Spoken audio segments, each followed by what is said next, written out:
Buenos días, mi nombre es Ramón Espejo y estoy muy contento de estar con ustedes en La Mira, gracias a la señal en vivo de Visión Noticias Perú, BNP. Nos encontramos a solo 42 días de los comicios electorales. Si bien es cierto lo que siempre decimos, que la pandemia se puso por delante de todas las necesidades que ya teníamos, que ya sufríamos como país, es verdad también que en estos momentos estamos viviendo tiempos violentos, excesivamente violentos en las calles.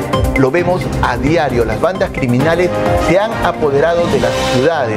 En este momento vemos que gente está siendo asaltada, que está siendo violentada con mucha crueldad, muchas veces por ladrones, por robarle simplemente un celular, por quitarle a veces el monedero. Nos despertamos con la noticia de que hay cadáveres en las calles bajo el título de ajuste de cuentas. Vivimos asalto de mal. Para colmo de males, vemos que nos encontramos en un fuego cruzado, en medio de tiroteos de bandas criminales de peruanos versus bandas criminales de extranjeros. Pero, ¿cómo es posible que estas bandas criminales se hayan proliferado tanto en nuestro país?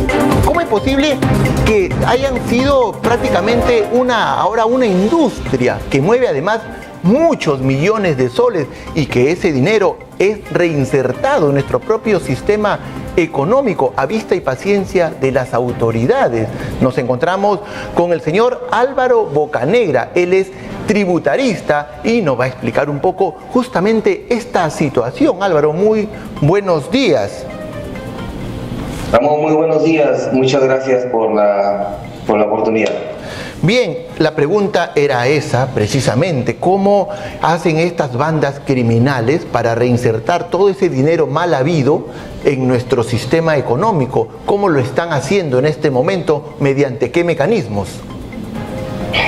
Esto es todo un sistema, no solamente ocurre en el Perú, ¿no? Uno de los factores que más ahínca en esta situación es que la informalidad en el país es del 72%. Si a eso le sumamos todo el crimen organizado, ellos tienen que hacer circular el dinero.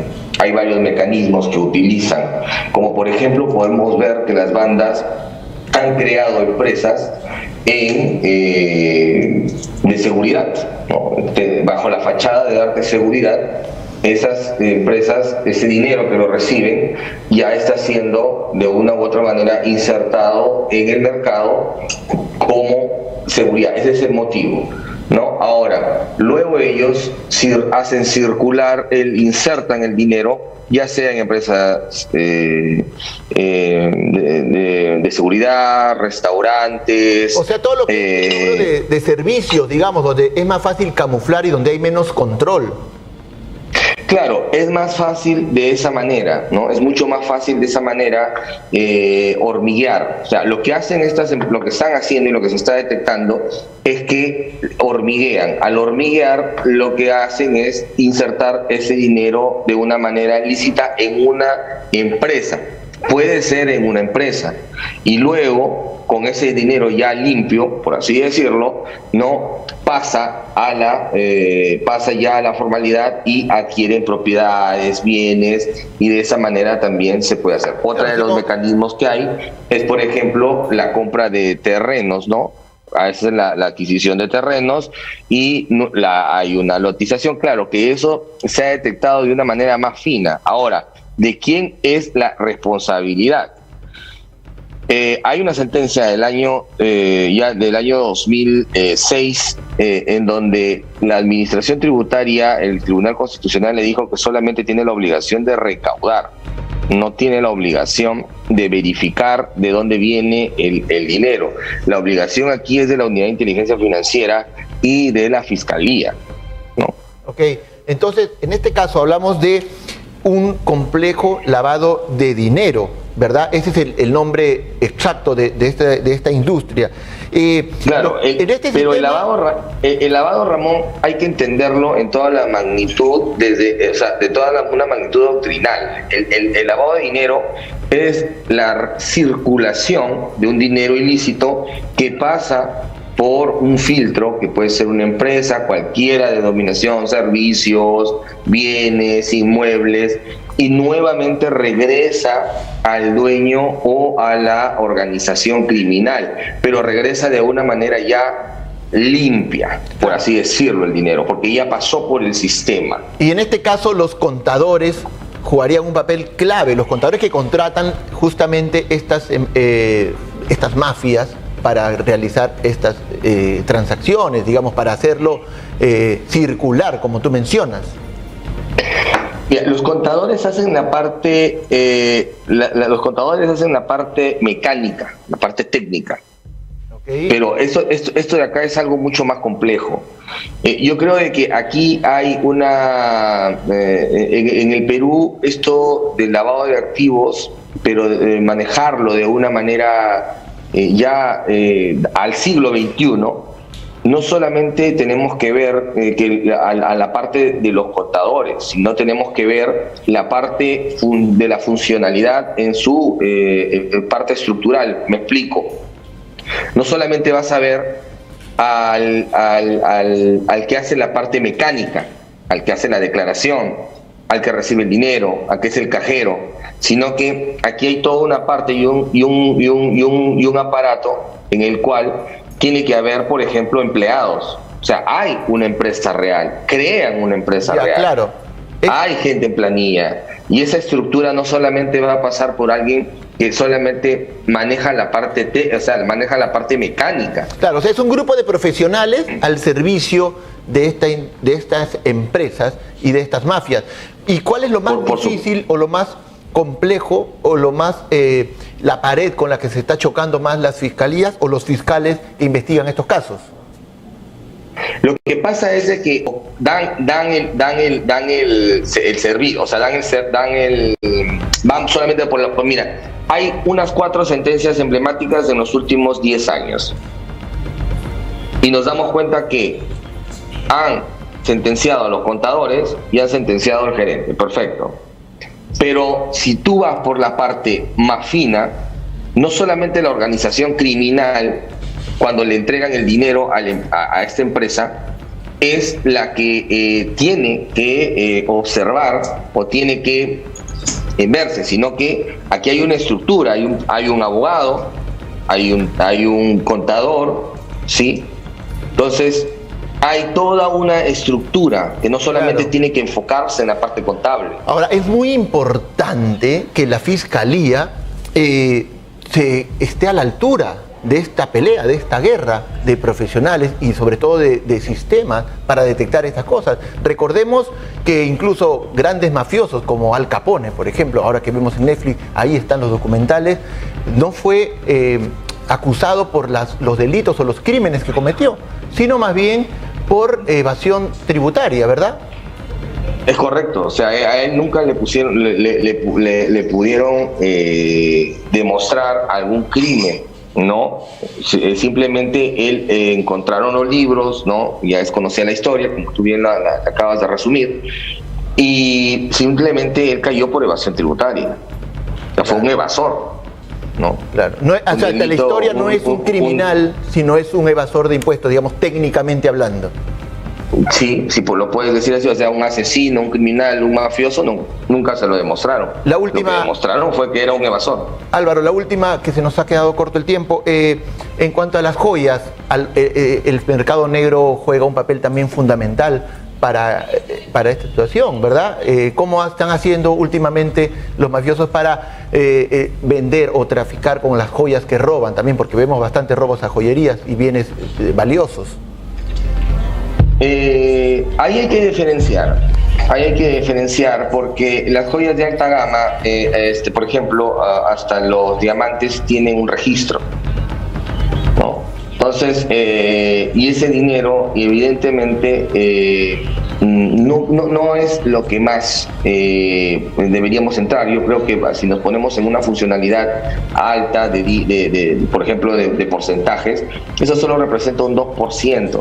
Lo más complicado aquí es, por ejemplo, el dinero de la situación del narcotráfico, de las extorsiones, porque Claro, o sea, centrémonos en el 98%. El 2% es detectable. Todo el mundo de la joyería, los robos en las joyerías, son resueltos por la policía nada más. O sea, ni siquiera una policía especializada en lavado de activos, no. Okay. Directamente una policía, la DIRINCRI lo resuelve muy rápidamente, porque todas esas joyas son identificables. O sea, Álvaro, tienen una y la identidad. última, ahora sí te prometo, el tema de las bandas extranjeras, me imagino que también se han asentado en nuestro país y también están aplicando las mismas modalidades.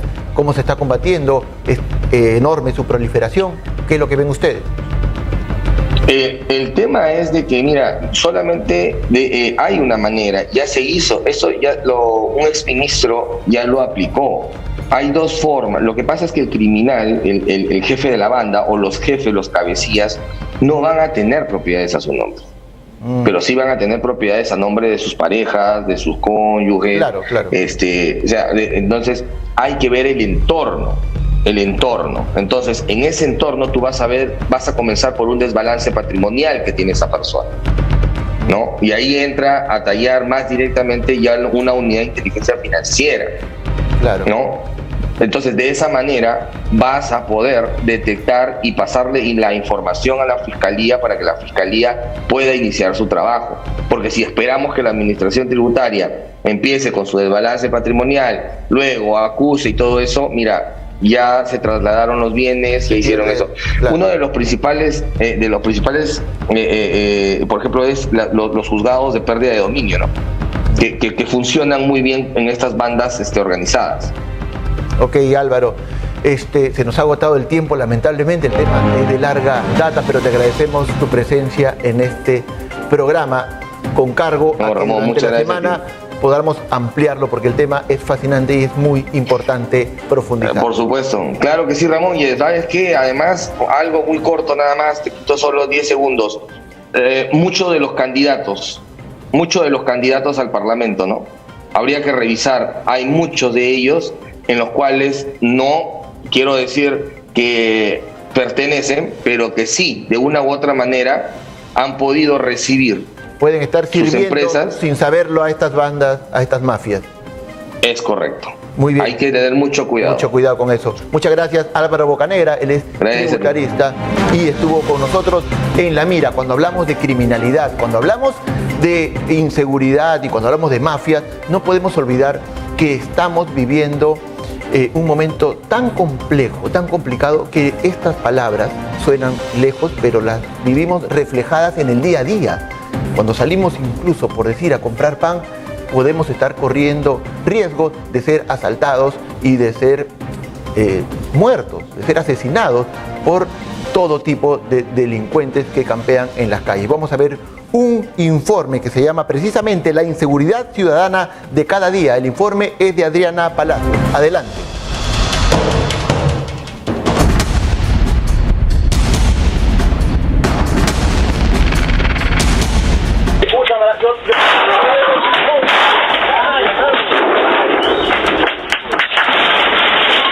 Sin importar la luz del día y con testigos al lado, este delincuente llega para atacar a su víctima. Nadie se mete por miedo, solo apuntan a socorrer al herido. Mira, a que se vean, mira, bócate, mira. Siéntate ahí. Mira, sepa que vean.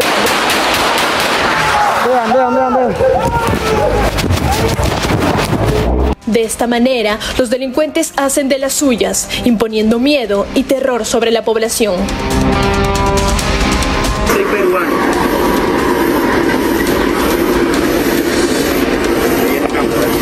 Habla claro. Habla duro. Claro, bien. Ponle la cámara en la cara.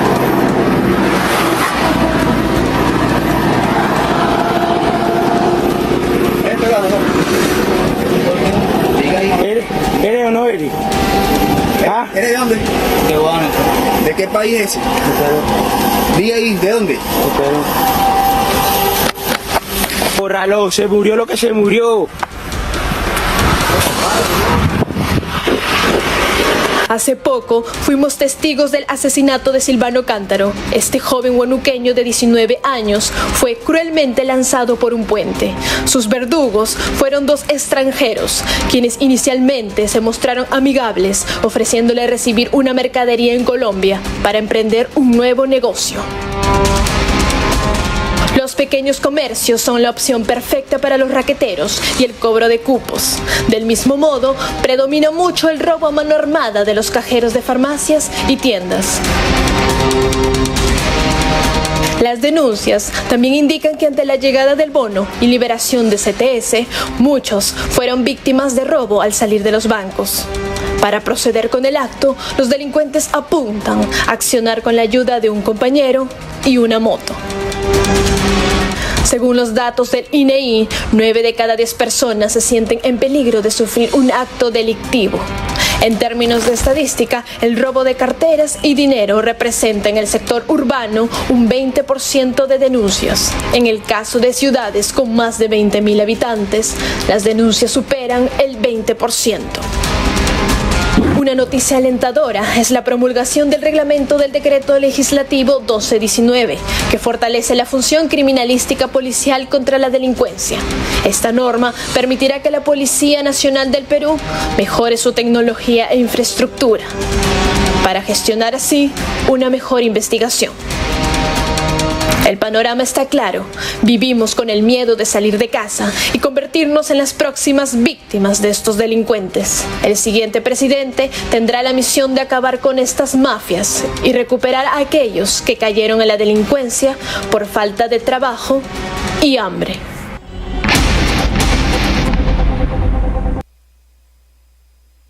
Informe con cifras de terror que nos plantea Adriana Palacios en este muy completo informe, donde además da cuenta de lo que precisamente veníamos hablando y de lo que estamos viviendo día a día. Vamos a ir a una brevísima pausa, pero luego de la pausa vamos a ir justamente aprovechando esta temática con un debate que promete.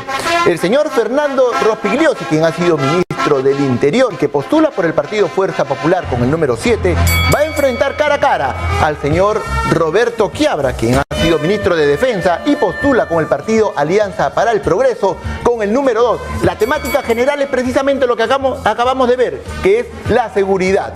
Pausa y regresamos con el debate.